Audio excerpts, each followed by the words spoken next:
Hi guys, welcome back. My name is JT for delicatebeats.com, and today I want to show you how to program bass lines that are going to make your bass player friends jealous. Let's go.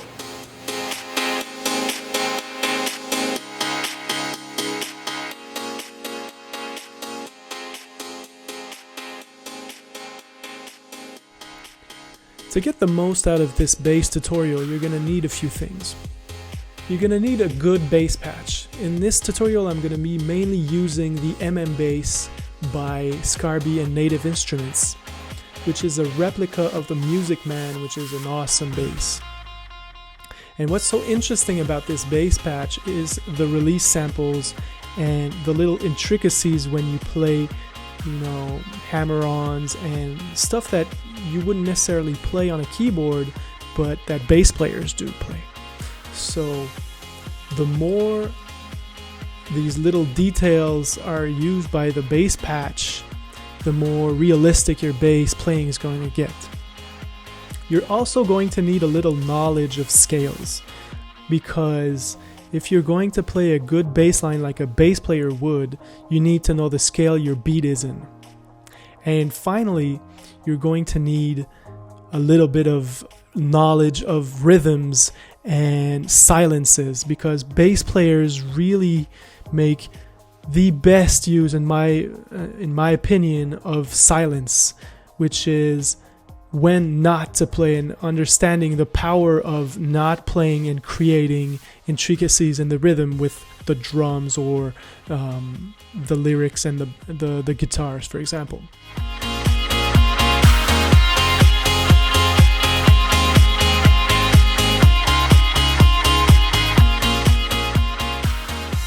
Okay, so now that you have your bass patch in your DAW ready, let's look at what scales we're going to be using. In this tutorial, I'm going to start off with a G minor scale.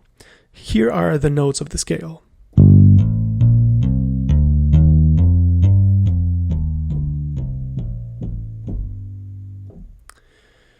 So there might be some technical jargon attached to exactly what kind of minor scale I'm using, but let's just remember that these are the notes that we have the quote-unquote right to play. And I'm even going to make some adjustments where I'm going to leave out some of the notes. I think this is more of a blues type of minor scale, but we're going to leave out, the A. We're going to leave out the D, and I think that's about it. So instead of, we're going to do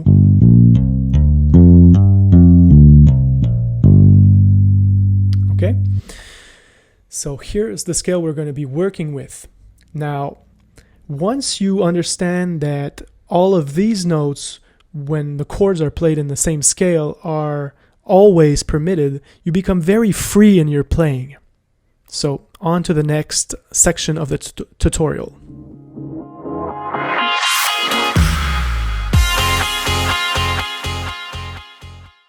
Now that we have our fundamentals right, it's time to play around with bass and a simple beat.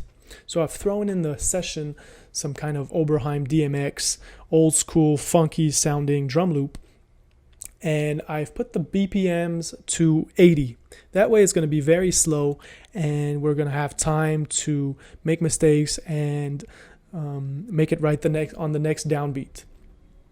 So a simple funk notion that I've heard in an interview, I think it was Bootsy Collins, or maybe it was some other guy, maybe it was James Brown's bassist, said in funk, all you have to remember is the one, okay?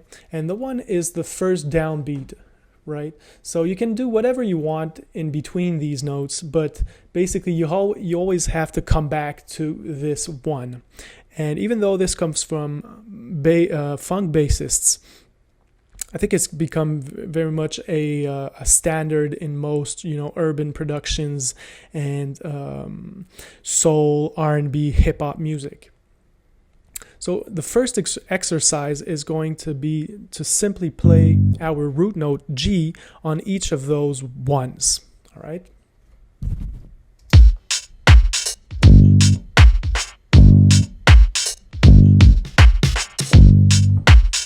okay?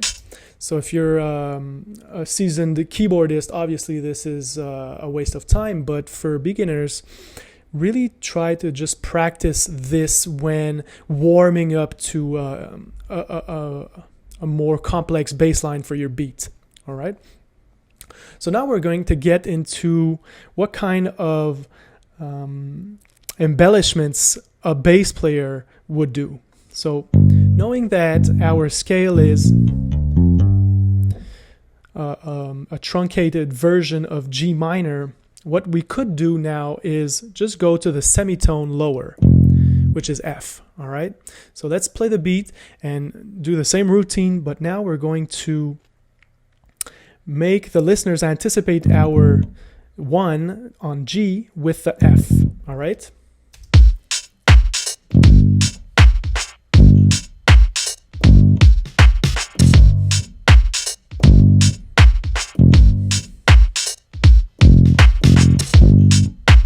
So you get the idea. So this really is the core of this keyboard bass playing tutorial. Understanding that you always have to come back to the 1 and do some funky stuff around it. Now that we know the scale, we're going to spice it up a bit. Okay, so we remember that we anticipate the 1 with the F. And now we are going to play with a more complex rhythm. Let's go.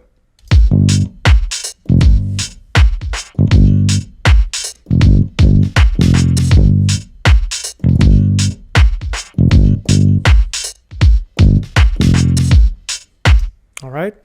So now really, it's really a matter of rhythmic choice and your imagination, really. So practice a lot just doing these little simple stuff, and then once you're ready and you really have the groove locked down, you can go a lot funkier. So let me just freestyle here for a second, see what we can come up with. Let's try octaves.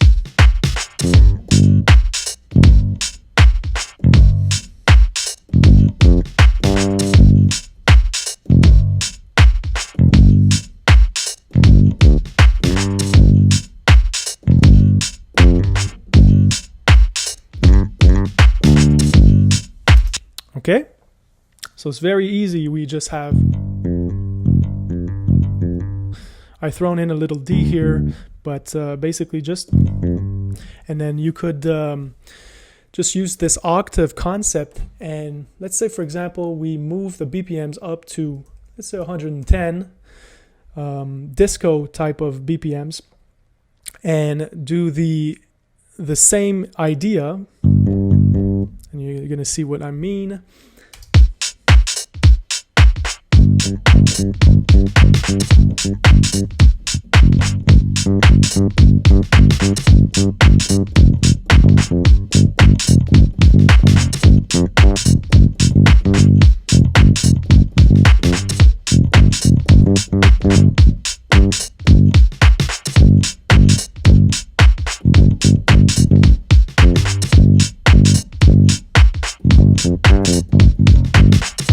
So you see the idea. Maybe it wasn't all of that because I was trying to move away from the mouse for a second there and go to the keyboard, but you get the idea.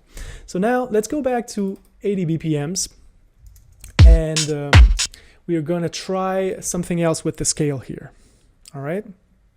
So what we're going to do is keep our same groove, and we're going to create fills right here where we have the 3 kicks. We're going to try something different, or, all right? So pay attention to the keyboard here, and I'm going to freestyle something.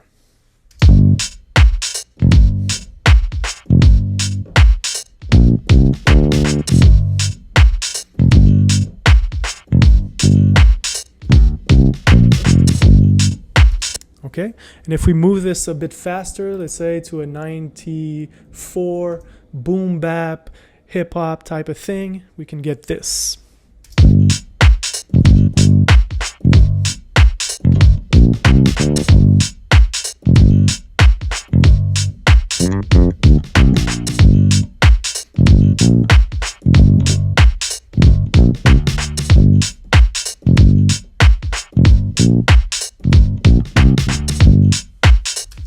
All right.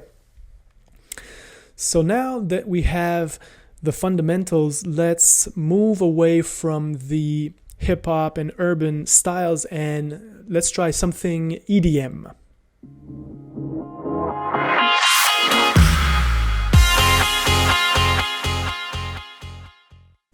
So now I've moved the BPMs all the way up to 128, which is the standard for most dance tracks these days. And I've put together a little drum beat using my trusted Flowhouse ADM library. It's kind of cheating because really I didn't program anything. These guys I've put together super nice loops, so I've got the kick and the clap and all those. So it sounds like this.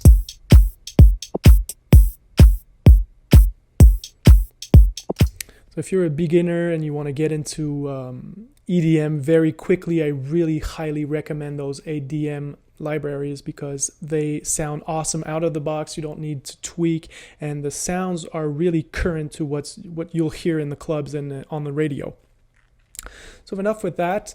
I've also added a new synth bass patch. Thanks to my Electro House Leads bank in Nexus 2, I'm going to be playing this.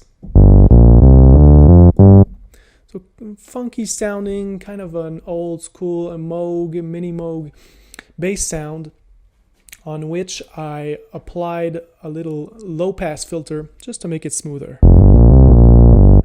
And we're going to keep the same scale, but we're going to change the rhythm this time because in EDM and especially in house, you want the kick to be as loud, and to keep this kick super loud like that, you'll have to play in between the kicks. So the first exercise we're going to do is just to play our G root note here in between those kicks. So let's try that.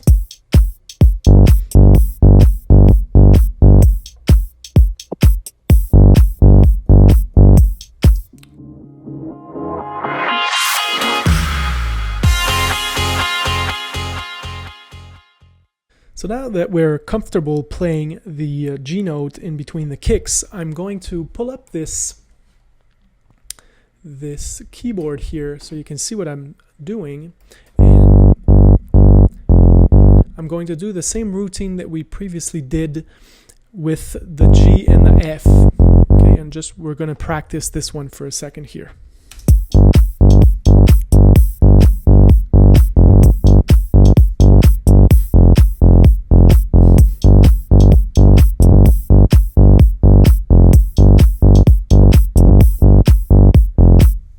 Okay, and now for the sake of the final example, I'm going to record this bass line and I'm going to add some embellishments based on the scale.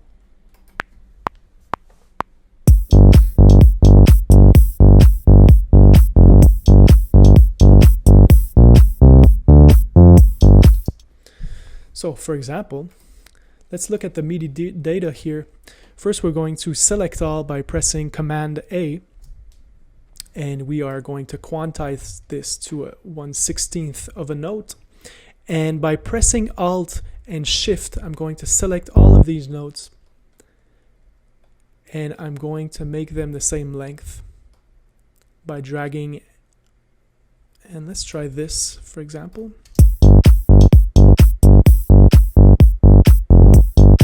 Because see here, this little bit here that goes after the beat makes it untight, well, at least sounds untight for the second. So we're going to select all again, and instead we're going to cut it even tighter on each of those beats.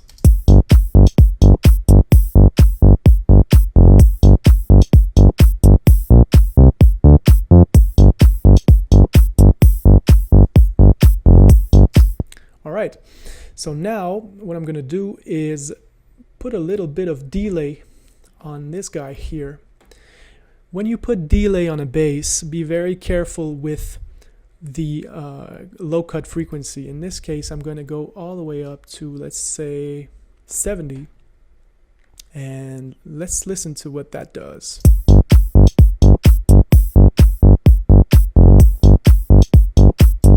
let's even move down the high cut a bit so our bass line really stays in the low end.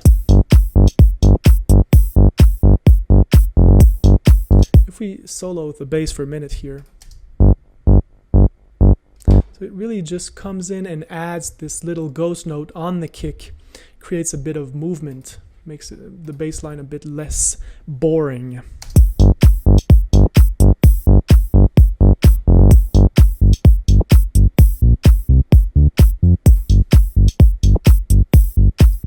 And finally, I'm just gonna, for the sake of the example, I'm gonna add a little chords patch on top of this.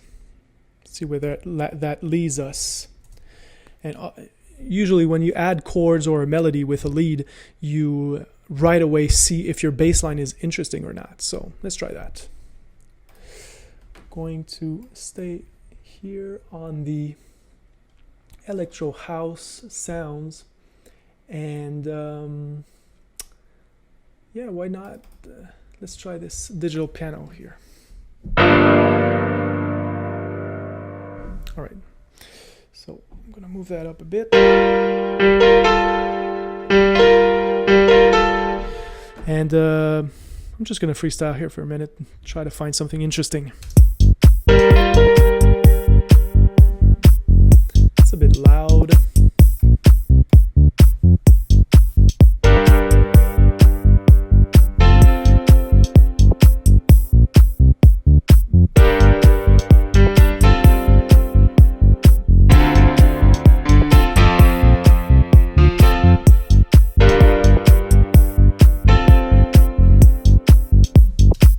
So let's keep it simple. I'm going to remove this this fill in the bass for now, and I'm just going to focus on this, and let's just try these two little chords.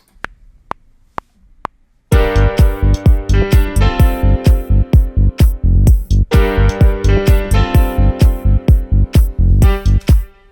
right, and again we are going to, usually I won't quantize my pianos, but in this case, just to make it faster, I'm going to, and to make sure that I have no obvious mistakes in the rhythm.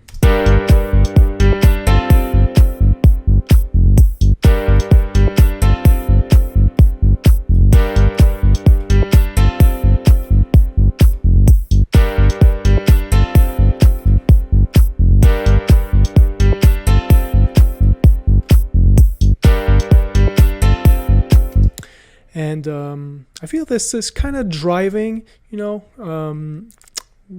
obviously we would need to build up a melody on top of that and build a crazy drop, but that's another tutorial, so stay tuned for the drop tutorial.